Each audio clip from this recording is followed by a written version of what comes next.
George, thanks again for being here today. I really appreciate your time. And congratulations on being a Bravo Award honoree.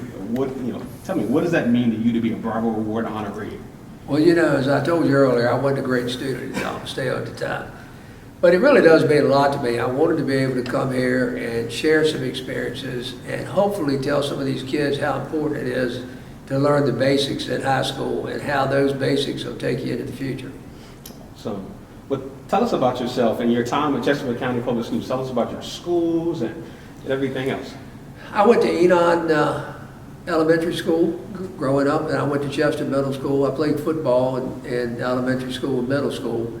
And then in high school, I was a golfer, so I played on the golf team at Thomas Dale for the entire time I was there. I can't really tell you that I had one particular favorite subject. I always made pretty good grades, but none of them were really my favorites. I didn't put the importance on school. I wish I had them at the time. Yeah. So did you? You enjoyed golf though. You were on the golf team. How did y'all do? Yeah. We actually went to the state championships my senior year. Yeah. Same year that Curtis Strange and Alice Strange played for Princess Anne. We were there. Wow. Were there any memorable moments at Thomas Dale? Or teachers that may have been your favorite, or memorable moments that you think were, stood out to you? We had a teacher named Mr. Smith, who everybody loved, and Jesse Rideout. Those two stand out to me. Teachers that I remember from high school. That's cool. And then what about friends? Do you keep in contact with any of your classmates and as a group, and get together at all? I have a few of my classmates that I stay in contact with. We've stayed together over the last 40 years. Yeah. But I wouldn't tell you it's a large number. But Yep. but there's two or three that we still see each other on a weekly basis. And those relationships, I'm assuming, are important because they've stayed together for 40 years. Absolutely, they are important. That's great. But tell us about what you did after high school. You graduated in what year? I graduated in 1978. I have a business degree from VCU. I went to East Tennessee State University when I graduated from Thomas Dale, and I stayed there about a year and a half. And I met this lady that I fell in love with and decided to marry. And I came home and told my dad I was quitting school and coming home. And he wasn't very happy about it. But I came home, ended up marrying her. And I enrolled at VCU. And I graduated from there in about a year. A semester, didn't take me very long. That's good. So what did you do after your graduation from VCU? How did you land, and where are you now? I had a cousin come by my house one night, and he said, George, you make a lot of money in the real estate business. Let's go get a real estate license. And I was enrolled at VCU at the time. But we went to Meadowbrook High School to their adult continuing education program and took the real estate classes.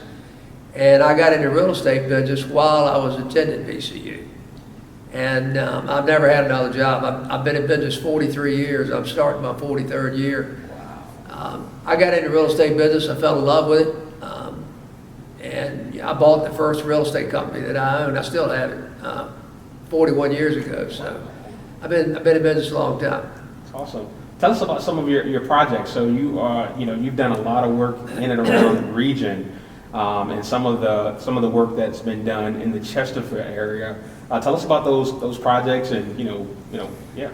We've done a number of the larger residential projects in Chesterfield. We did Rivers Bend, the Highlands, Meadowville Landing, just to name two or three of the other ones that are the larger projects. Chester Village was one of our projects that we're very proud of.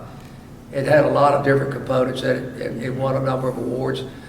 We build several hundred apartments a year. We'll do 200 or 300 apartments yearly. One of our apartments just got the Project of the Year award. They got the Grace Awards to Jane at Moores Lake. That's awesome. I have people ask me all the time what I'm the most proud of. And it's interesting. If you had asked me in my 40s what I was most proud of, I would have told you the projects that I just mentioned. When I was 49 years old, in December of 2005, I was diagnosed with a squamous cell carcinoma of the throat. And I had about a 50-50 chance of surviving that, and I was fortunate enough that I did survive it. And one of the reasons that I wanted to come and talk to the Bravo Award people, in life, before I had cancer, my entire life revolved around work. I don't know of a person that worked any harder than I did for 35 years. I worked at it 7 days a week. And it made me realize, after I had that issue, that it wasn't all about work. It was about having a balanced life. And if I could tell the kids anything, to try to have a life where you balance your work and your faith and your family. And I think that's critical that they understand that. That's a very important item. I've told my kids growing up, every day at 5 o'clock, I always had a choice whether I went home or I stayed at work. And I always stayed at work. And I told them every day at 5 o'clock, I'd like for you to go home to your family. That's where you belong. I had somebody ask me what I'm the most proudest of and what are my favorite things to do. I'm the most proud of the work that I do for the Massey Cancer Center. I do the lobbying at the General Assembly as a citizen volunteer, and we've raised a lot of money for cancer research over the last 15 years.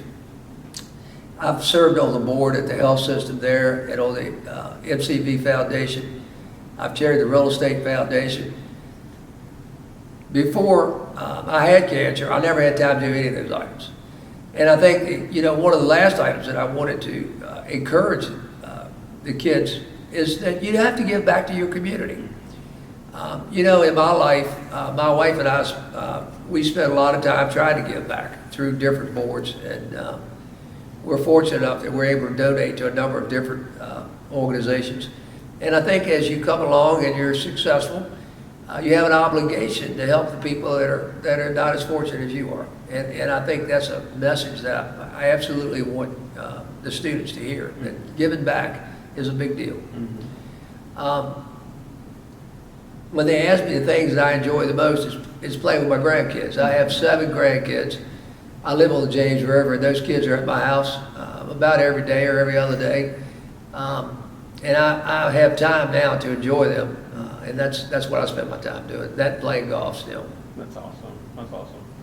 Well, George, thank you so much. Thomasdale High School class of 1978, right? 74. Oh, 74, the class of 19. I wish it was 78.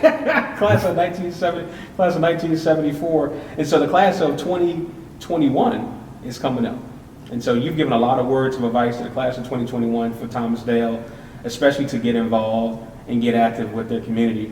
But as these students are thinking about their own professional career, what word of advice would you give them?